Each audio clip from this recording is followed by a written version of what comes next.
You write about the 10-second autism test. Could you explain how this works? Yeah, now of course, anything that has two answers has a high error rate. But so what's more important to society as a whole from the people? Is it cooperation or creativity? And if you had to pick one, which is the most important?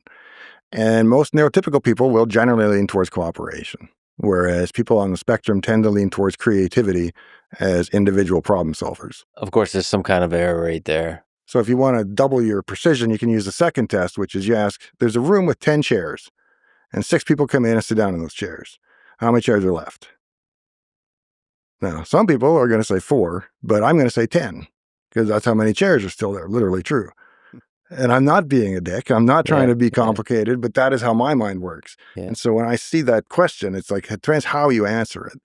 So how literally you take things. Yeah. Everything is very literal for me. I remember as a kid, my grandfather was building a planter holder in the kitchen for my mom.